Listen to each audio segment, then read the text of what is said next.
ባህሪ ስላሴ ግን እንዴት ነው ምንድነው ብሎ መመርመር አይቻልም። ለባህሪ ስላሴሰ መኑም ይአምሮ ለዝንቱ የስላሴን ባህሪስ የሚያውቀው የለም። ዘእንበለ ዚአሁ ራሱ እግዚአብሔር ያውቀዋል እንጂ ዘእንበለ እግዚአብሔር መኑም ይጅነበብ ኩሎ የሐስስ ዝንቱ ወሎቱስ አልቦ ዘይታስተሶ ባህሪ ስላሴ ባህሪ እግዚአብሔር የሚባለው እርሱ ሁሉን ይመረምራል። እርሱን ግን ማንም አይመረምረውም፣ የማይመረመር ነውና። ቴዎዶጦስ ዘእንቆራ የሚባል አንድ ታላቅ አባት ከሶስቱም ጉባኤ የነበረ ከጉባኤ ኤፌሶን፣ ከጉባኤ ኒቅያ፣ ከጉባኤ ቁስጥንጥንያ የነበረ ሐዋርያ እንዲህ ይላል በሃይማኖተ አበው ምዕራፍ 43 ላይ አንብዩ ግቢና ይህ ባህሪ እግዚአብሔር ፍጹም ስላለመታወቁ ማለት ነው። እግዚአብሔር ስለይታወቅነቱ ራሱን በገለጸበት መንገድ ተናግረናል። የማይታወቅ ምስጢሩ ግን ከሰው የተለየ ህቡ ነው ማለት። ስለዚህ እሱ ላይ እንዲሰመርበት ፈልጋለሁ። ባጭሩ ግልጽ ከሆነ ባህሪ ስላሴ በፍጡር ዘንድ የማይታወቅ ነው እና ባህሪ የምትሉት ምንድነው ከተባለ ስላሴ አንድ የሚሆኑበት ማለት ነው። የሰው ባህሪውን የነገርኩሽ የተፈጠረ ስለሆነ ነው። የስላሴን ባህሪ ያልነገርኩሽ የፈጠረ ስለሆነ ነው። የተፈጠረው ሰው ውስጥ ነኝ እንጂ የፈጠረው ስላሴ ማዕከል አይደለሁም እኔ። ስለዚህ የተፈጠረ ሰው እንደመሆኔ መጠን የተፈጠርሁበትን እናገር ዘንድ እንጂ የፈጠረ ስላሴን ለመናገር ፍጡር መሆን ያግደኛል። መልሱ እንደዚያ ነው። ቃልዎት ያሰማልን፣ አስበ መምህራንን ያድልልን። በጣም አመሰግናለሁ። ቃልዎት ያሰማልኝ አባታችን። እናመሰግናለን። ደስታ ሰላም ጤና ይስጥልን።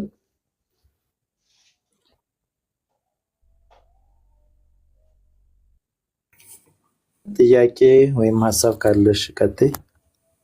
እሺ ጥያቄ ነው ያለኝ። ጥያቄ ደግሞ ዮሐንስ 28 ላይ አምላኬና ምናምን ሲል እሱ ምን ማለት ነው? አምላኬና ጌታዬ ሲል ክርስቶስ እሱን አብራሩ።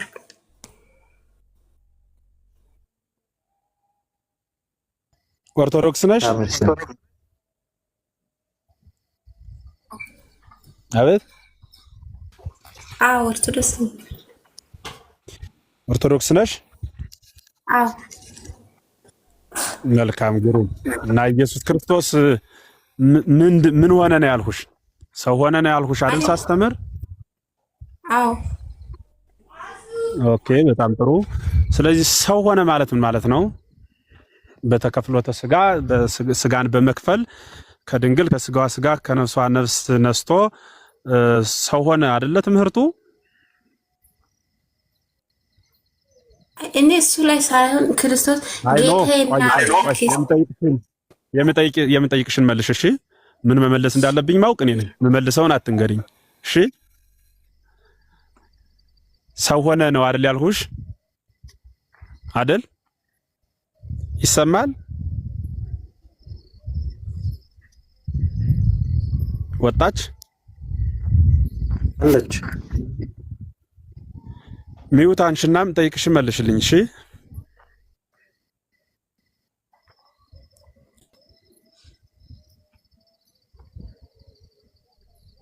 በኔትወርክ ይዟታል። ሌላ ጥያቄ ተቀበል። ኔትወርክ መሰለኝ። እስክትመለስ ጠብቋት።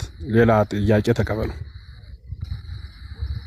እሺ ራያ ምንድነው? አይታየም። ከራዲዮን ሰላም ጤና ይስጥልን።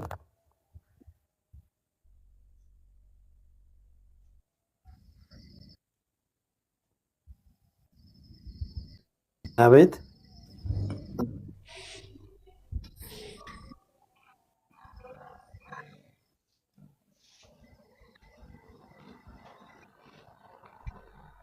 ከራዲዮ እናለሽ ወይም አሉ?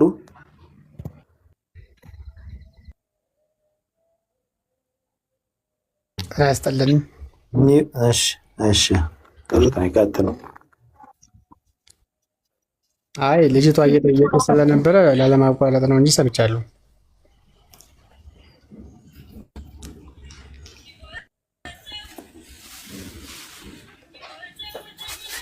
ቀጥይ ጠይቂ።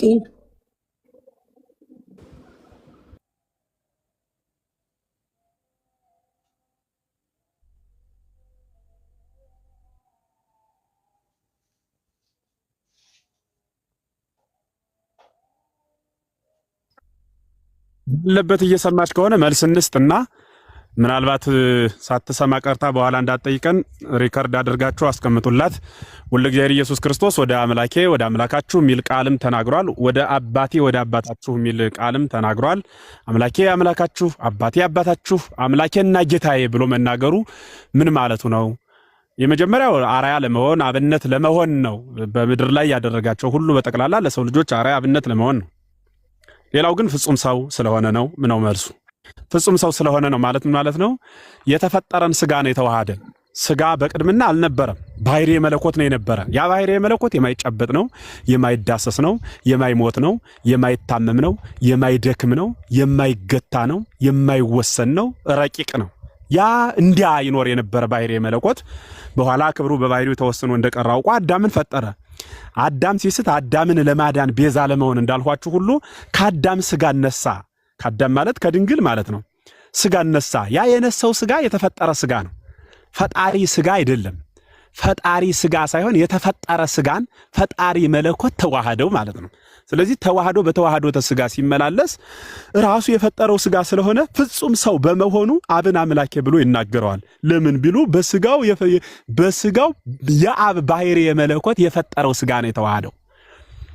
ግልጽ ነው እንዳይከብዳችሁ። የአብ ባህሪየ መለኮት የፈጠረውን ስጋ አካላዊ ቃል በተለየ አካል ወልድ ተዋህዶ ፍጹም ሰው ስለሆነ በዚህ ምክንያት አምላኬ አምላካችሁ ብሎ ይናገራል። አባቴ አባታችሁ እያለ የሚናገር ግን እግዚአብሔር የኛ አባታችን ነው ስንለው አባታችን ነው ብለን ለኛ ስንናገረው የወለደን ሳይሆን የፈጠረን አባታችን ስለሆነ ነው። እንደገና ደግሞ ወደ አባቴ ወደ አባታችሁ ብሎ የለየው እርሱ ግን የባህሪ አምላኩ ነው። እንዴ እኛንስ በባህሪ አይደለም እንዴ እና የወለደን እሱስ ነው። እና በባህሪ ማለት ምን ማለት ነው ከተባለ አካል ዘማካል ባህሪ ዘምባህሪ የወለደበት የእርሱ ምስጢር ስለሚለይ ከኛ አካል ዘማካል ባህሪ ዘምባህሪ ስለወለደው በእድሜ ስለማይበልጠው በመለኮት ትክክል ስለሆነ በዚህ ምክንያት ወደ አምላኬ ወደ አምላካችሁ ወደ አባቴ ወደ አባታችሁ ብሎ ለይቶ ይናገራል ማለት ነው። ስለዚህ ባጭሩ ምን እያልኋችሁ ነው? ባህሪየ መለኮት የሚባለው ባህሪየ ስጋን ገንዘብ ስላደረገ አምላኬ አምላካችሁ የሚል ለፍጡር የተነገረ ቃል ታገኛላችሁ። መጽሐፍ ቅዱስን ሁሌም እንደምለው አንዱን ብቻ ይዛችሁ ስለ ሰውነቱ የተናገረ ንባብ ብቻ ይዞ ለሮጠ እንዴ ፍጡር ነው እንዴ እንዲል ያደርገዋል። ስለ አምላክነቱ ብቻ ይዞ የሄደውን ካገኘ ደግሞ አምላክ ብቻ ነው እንዴ ሚል ደረጃ ያደርሳል። እንዲህ እንዳያደርጋችሁ ሁለቱን አጋጥሙትና ሰው የሆነ አምላክ ብላችሁ አንቡት። ስለ አምላክነት የያዛችሁትን ንባብ ትይዙና አምላክ ትላላችሁ። ስለ ሰውነት ያለውን ንባብ ትይዙና ሰው ትላላችሁ። ከዚያ ምን ትላላችሁ? አምላክ የሆነ ማን ነው? ሰው የሆነ አምላክ ብላችሁ ትናገራላችሁ። ሰው የሆነ አምላክ፣ ሰውነትም መለኮትም ገንዘቡ የሆነ ማለት ነው። ቀጥሉ። መልካም ቃለ ሕይወት ያሰማልን፣ አስበ መምህራንን ያድልልን። ኦርቶዶክስ ነዎት? አዎ ኧረ ኦርቶዶክስ ነኝ። ኧረ አንቺ በለኝ ችግር። መልካም እሺ፣ ቀጥይ። ኦርቶዶክስ ነሽ? አይ እንትን ጥቅሱ ትንሽ ስለተመሳሰለብኝ ነው። መልካም ጥያቄሽን ቀጥይ። እኔ ጥያቄ ክርስቶስ በስጋ ሲገለጽ በስጋ ውስን ነበር ወይ? በመለኮት ሳይሆን በስጋ ውስን ነበር ወይ? አሁን ደግሞ በከበረ ስጋ እንዳለ ነው የምናውቀው በሰማይ እና አሁንስ በስጋ ውስን ነው ወይ? ጥያቄ በስጋ ነው በመለኮት ሳይሆን ማለት ነው። በስጋው ውስን ካልሆነማ ምኑንም እመቤታችን አዘለችው፣ ከእርሷ ጋር በላ ጠጣ፣ ከኛ ጋር ከሐዋርያት ጋር አብሮ ተቀመጠ ተብሎስ እንዴት ይነገራል? ተሰቀለስ ያልነው እኮ መስቀል ችሎት እኮ ነው ተወስኖ። ለዚያ ነው ስለዚህ ሰው ሆነ ማለት እኮ ተወሰነ ማለት ነው። በ30 ዓመቱ 30 ዓመት መለው ማለት ነው። 1 ዓመት 2 ዓመት እየተባለ እየተቆጠረለት በበህቅ ልህቀ በየጥቂቱ አደገ እና አሁንስ እንዴት ነው አኗኗሩ ካልሽኝ እንደዚያው እንዴና ምላቱ እንዴት ነው ከተባለ ምላቱን አልለቀቀም። ምሉ እንደሆነ ደግሞ ተወሰነ። የማይወሰነው መለኮት የሚወሰን ስጋን ተዋህዶ እንደዚያ አለ ማለት ነው። በቀራንዮ አደባባይ የተሰቀለው የሚወሰን ስጋ ስላለው ነው። አሁን እንዴት ነው ያለው? በየማነ አብ ምን ሆኖ 3 ክንድ ከስንዝር ያን ስጋ እንደያዘ ይህ እንዴ ያ መለኮት በዚያ 3 ክንድ ከስንዝር ስጋ ውስጥ ተወስኖ ነው አይደለም። እና እንዴት ነው ይህ ስጋ በዚያ በሰፎ መለኮት ውስጥ ሆኖ ነው። ሶስት ክንድ ከስንዝር እንደሆነ የመለኮት ገንዘቡ ስለሆነ በዓለም ምሉ ነው። በዓለም እንደመላ የስጋ ገንዘቡ ስለሆነ በሶስት ክንድ ከስንዝር የተገለጸ ነው። መለኮት እንደመሆኑ መጠን ባህሪ የስጋ በዓለም የመላ ነው። በመለኮት ገንዘብ ማለት ነው። ሰው እንደመሆኑ መጠን ባህሪ የመለኮት በውሱን በሚወሰን ስጋ የተገለጸ ነው። ልክ እንዲሁ ያለ ነው። ነገሳ እንዴት ነው የሚመጣ ካልሽኝ እንዲሁ ነው የሚመጣው። ሶስት ክንድ ከስንዝር ስጋን ዓለምን ካዳነ በኋላ እንደ እባብ ሸንኮፍ ቀራንዮ ላይ አውልቆት አልሄደም። ያ ስጋ አለ። ከተዋህዶ በኋላ ምንታዊ የለም። የነፍልጥ ወላዱ ክርስቶስ ሀበክሌቱ ላያት ነው። አንድ ከሆነ በኋላ አንዱን ክርስቶስ ከሁለት አንከፍለውም። ስለዚህ ለፍርድ የሚመጣ እንደዚያ ነው። አዎ ነው። ሶስት ክንድ ከስንዝር ያ ስጋ ነው የሚመጣው። የወጉት ያይታል የተባለ ለዚያ ነው ማለት ነው። በትክክል እሱ ነው። እግዚአብሔር ይስጥልን። ቃል ያሰማልኝ። አንድ ጥያቄ መጨመር እችላለሁ መምህር ወይስ?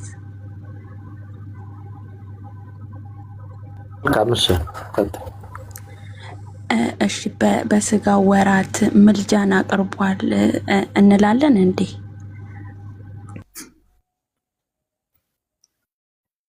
ምልጃ የሚባል በቤተክርስቲያን ትምህርት የለም። ክርስቶስ በስጋው እንዲህ አስታርቋል ነው የሚባለው። አማርኛ መርጠን ነው የምንጠቀመው። ማስታረቅና ምልጃ ምንድነው ልዩነቱ ካልሽ፣ ምልጃ ለማኝነት ነው። የሌለው ሆኖ ካለው መለመን ነው ምልጃ የሚባለው። ማስታረቅ የሚባለው ግን መካከለኛ መሆን ማለት ነው። ለሊሁ ካህን ሰዋኢ ነው። ካህን ሆኖ መስዋዕቱን የሰወው ሊቀ ካህኑ እሱ ነው። ወለሊሁ መስዋዕት ተሰዋኢ ነው። ዓለም የሚታረቅበት ሰውና እግዚአብሔር የሚታረቅበትን መስዋዕት ራሱ ነው መስዋዕት ሆኖ የተሰዋው። ተወካፊ መስዋዕትም ራሱ ነው መስዋዕቱን የሚቀበለው። አስታራቂ ነው፣ ታራቂ ነው፣ መታረቂያ ነው። አስታራቂ ነው አልነው ሰውና እግዚአብሔርን አስታርቋል፣ ወይም ሰውን ከራሱ ጋር አስታርቋል ማለት ነው። አስታራቂ ነው ስንለው፣ ታራቂ ነው ስንለው ደግሞ ባህሪ መለኮት እርሱ ስለሆነ እርሱ ከሰው ጋር ታርቋል ማለት ነው። መታረቂያ ነው ማለት ደግሞ ሰውና እግዚአብሔር የታረቀበት መስዋዕት ራሱ ነው ማለት ነው። ያን እንናገራለን እንጂ አማልዷል ተብሎ ግንጥል አማርኛ አይነገርለትም። እና እንዲያ ስለኛ የሚማልደው ማለት ምን ማለት ነው? ወይቷ ቀስ በእንቲያነ ነው። መለኮትን ማን ነው? አብንም ወይቷ ቀስ በእንቲያነ ይለዋል። ዝቅ ብለሽ 26 ላይ ሮም 8:34 እያሉ ነው እንጂ እነሱ ሮም 8:26 ላይም መንፈስ ቅዱስ ይማልዳል ይላል። አብንስ ወልድንስ ስጋ ስለለበሰ በስጋው ለማለት ብለው ነው። ስጋ ያለበሰው መንፈስ ቅዱስሳ በማይነገር መቃተት ስለናንተ ዘወትር ይማልዳል ይላል። አብን በቆሮንቶስ መልእክቱ ይማልዳል ይለዋል። ምን ማለቱ ነው? ማኑን ነው ወደ ማን የሚማልድ? እኔ ግርም የሚሉኝ አምላክ ስንት ነው ስትሏቸው አንድ ነው ይሏቸዋል። እሱ ማን ነው ስትሏቸው ኢየሱስ ክርስቶስ ይላሉ። ይሉና አማልዷል ይላሉ። ወደ ማን ነው የሚያማልደው? አስታርቋል ቢሉ የተሻለ ነው። ወደ ማን ነው የሚያስታርቀው? ወደ አብ፣ ወደ ራሱ፣ ወደ መንፈስ ቅዱስ። አንድ ሁለተኛ እነሱ ምን ይላሉ? የእነሱና እኛ ልዩነት አስታርቋል፣ እነሱ የሚቀበሉት እኛ ምን እንቀበለዋለን። ማን ከማን ጋር ስንላቸው ግን እንዲህ ይሉናል።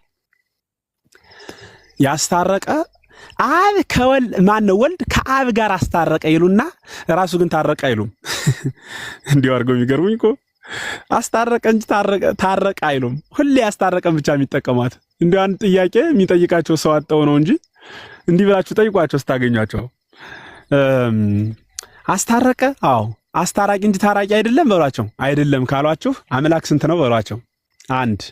ስለዚህ ሰውና ስንቱ አምላክ ነው የታረቀ? አንዱ አምላክ። ያ አንዱ አምላክ ማን ነው? ያ መለኮት ውስጥ አብ ብቻ ነው ያለው፣ ወልድ የለበትም።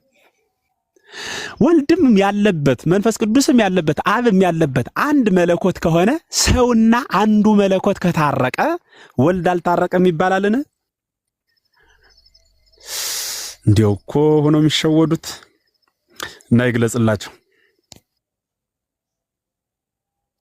እግዚአብሔር ይስጥልን፣ ክብር ያድልልኝ። እግዚአብሔር ይስጥልኝ አባቶቼ፣ በጣም ነው የማመሰግነው። መልካም ምሽት ይሁንላችሁ። እሺ እናመሰግናለን። የማርያም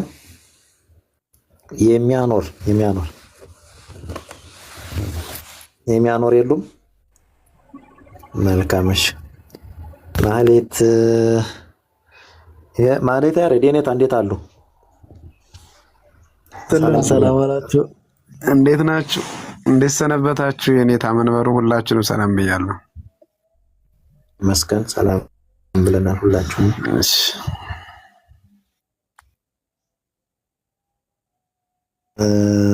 ዘማሪ ሰላም ተነስተልን።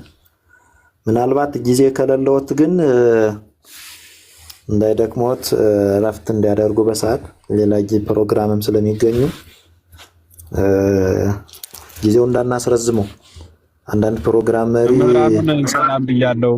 እንኳን ደህና መጣችሁ። አይ ግድ የለም እስከ 4 ሰዓት ስለሆነ እቅዳችን ሰዓቷ እስክትደርስ እንወያይ ዘንድ ፈቃደኛ ነኝ። ሰዓቱ ሲደርስ ደግሞ እንግዲህ እሱ እንደወደደ እናደርጋለን። እኔም ሰዓቱን ስላላወቅኩ ነው ይቅርታ። እሺ ዘማሪ ሰላም ጤና ይስጥልን። ጤና ይስጥልን። ይፍቱን ይባርኩን አባቶቻችን። ካህናት ሲመጡ ይፈታሉ። እኛ ወንጌል ላይ ነን። ቀጥሉ። እሺ ሁላችሁንም ሰላም ብያለሁ አባቶች መምህራን።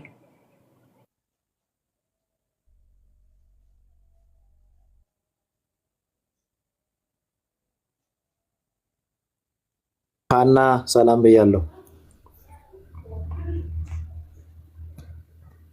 ሀና ይሰማል? ወንድ ጥያቄሽ ይሰማል? እንዴት አብሻችሁ? ለቱም ይገሉ መምህራናት ወንድሞች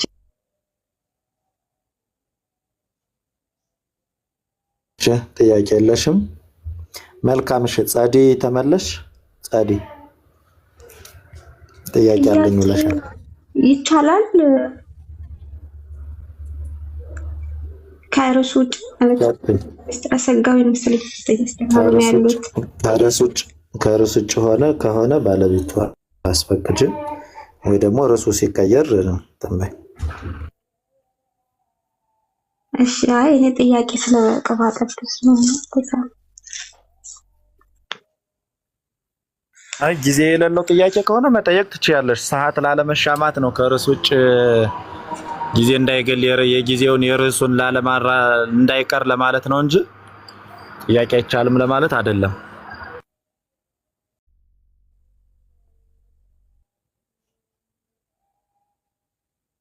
እሺ ከተፈቀደልኝ እሺ ርዕስ እንዳላስቀይር ብዬ ነው እዚህ ከአጀንዳ እንዳልወጣ ለመጠየቅ ብዬ ነው።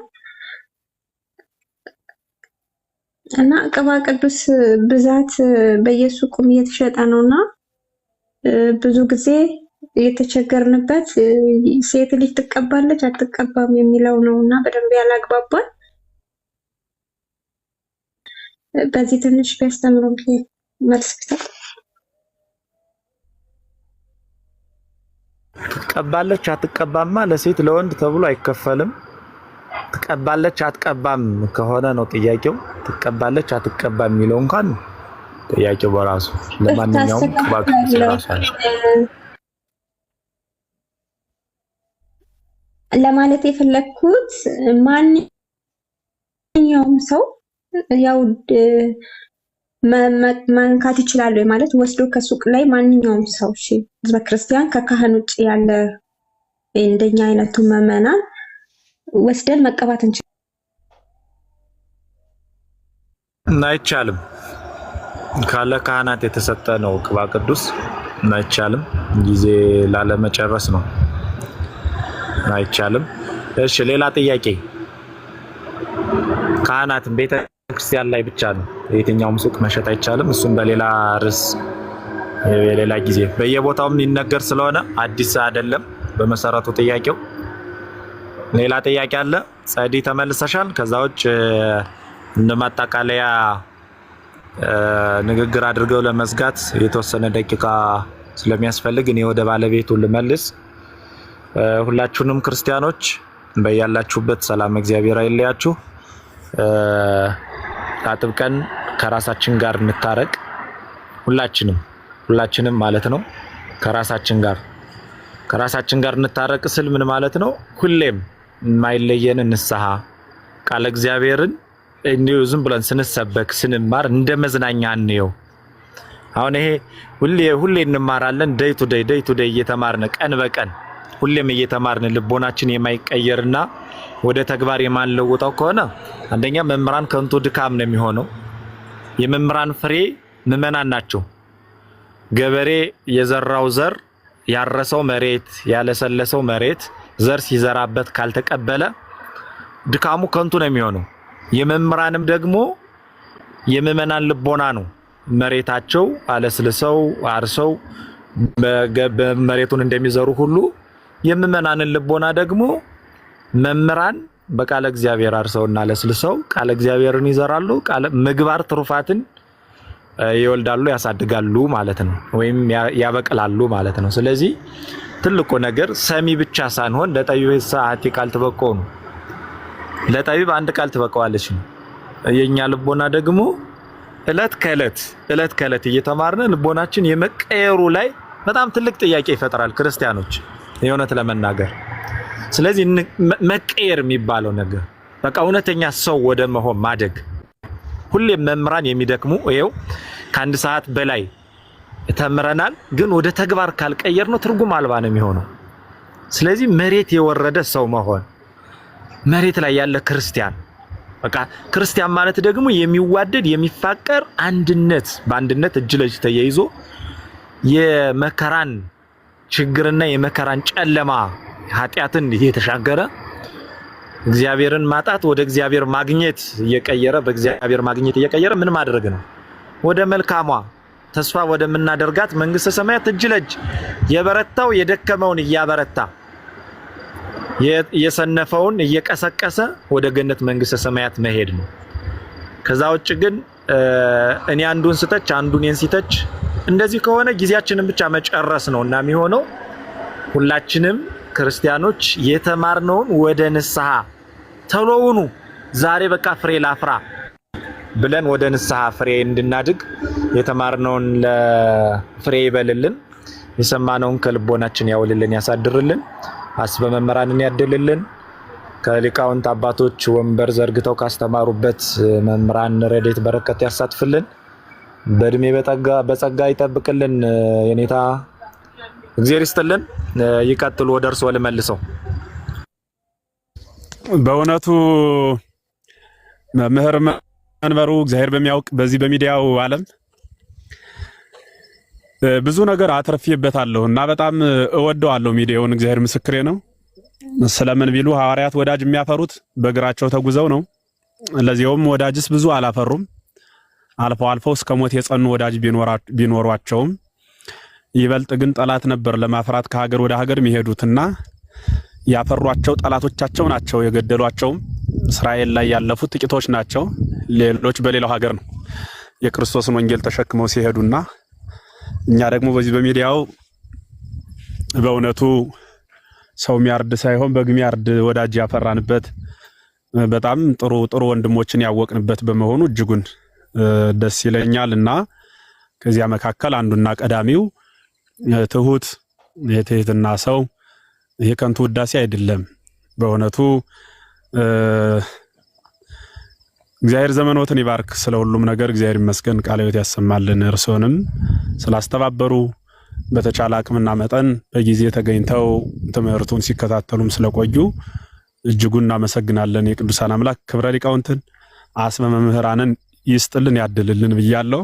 ሌሎቹ መምህራን እንዲሁ መጣችሁ ቁጭ ብላችሁ ቃሉን እየሰማችሁ ለሚሰሙት ሰዎች ሸር በማድረግ የድርሻችሁን ስለተወጣችሁ እናመሰግናችኋለን።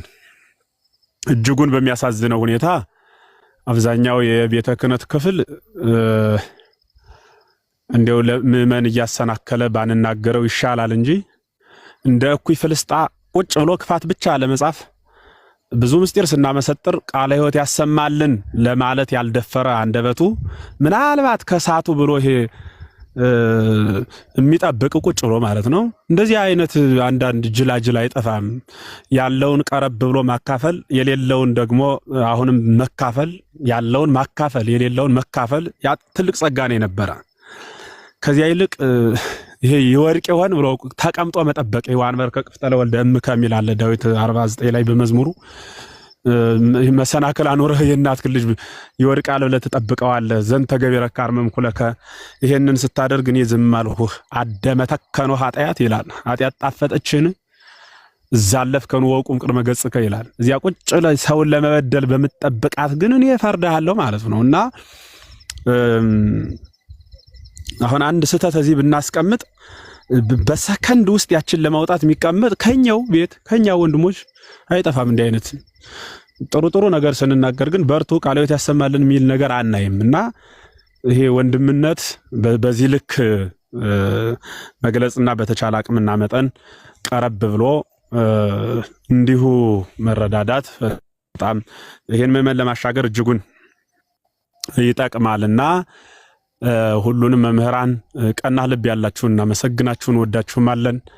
የከፋ ልብ ኑሮት ደግሞ እንዳልሁት በዚህ ልክ የሚራመድ የሚጠበብ ካለ ለተጥባበ ነገር ለከይሰ ጠቢባንም ሙንቱመ ምንም ብንለው ማይሰማ ይሄ መዝሙር ስንት ላይ ነው? 76 ነው። ወከመ አርዌ ምድር ጽምምት እዘኒሃ እንተ ኢትሰምዕ ቃለ ዘይሬቅ የሚላታለች። እቺ አርዌ ምድር እባብ በነገራችን ላይ ያያል እንጂ አይሰማም። እባብ ሲረገም ጆሮው ወደ ራሱ ተስቦ ገብቷል እና እባብ መስማት አይችልም። አይኑ ግን የጆሮ ያክል ያገለግለዋል። እና ልክ እንደዚያ ነው። እና እባብ ስትተኛ ጅራቷን ጠቅላ ለመንቃት ጆሮዋ ጎርጓዳ ስለሆነ ስለማይሰማ የጅራቷን ጫፍ ጎርጓዳ ውስጥ ከታ ነው የምትተኛ። እና ፀሐይ ሙቀት በሆነ ሰዓት ላይ ተኝታ ያ መርዟ በጅራቷ ስለሆነ ፈሶ ወደ ጆሮዋ ይገባል። እዚያ በዛው የራሷ መርዝ ይገላታል ማለት ነው። እና ክፋትን ይዞ የተቀመጠ ሰው እንደዚያ ነው ያቆየዋል ለሌላ ሰው ሌላውን ሰው ሊበቀልበት ብሎ በኋላ እንደ እባብ ጆሮ ከራሱ ጆሮ ላይ ሰክቶት ስለሆነ የሚተኛ ፈሶ ራሱን ያጠፋዋል ማለት እና እንደዚያ ከመሆኑ እግዚአብሔር ይጠብቀን ነው የምላችሁ ያለ እና ስለ ሁሉም ነገር እግዚአብሔር ይመስገን። ነገረ ስጋዬ እንደሆነ እንኳን አይገባኝም ብላችሁ ተስፋ አትቁረጡ። የሆነ ቀን ይገባናል። የሚገባን ግን የማይገባ መሆኑ ነው። በሰው ሕሊና በሰው አቅም የማይዳኝ መሆኑ ነው። እሱን ከተረዳን በራሱ በቂ ነው። እንደዚያ እንድንጓዝ የቅዱሳን አምላክ ሁላችን ይርዳን። ስለዚህ የሌላ ቀን ሰው ይበለን። ያስተማረን፣ የመከረን፣ የገሰጸን ስሙ ይክበር ይመስገን።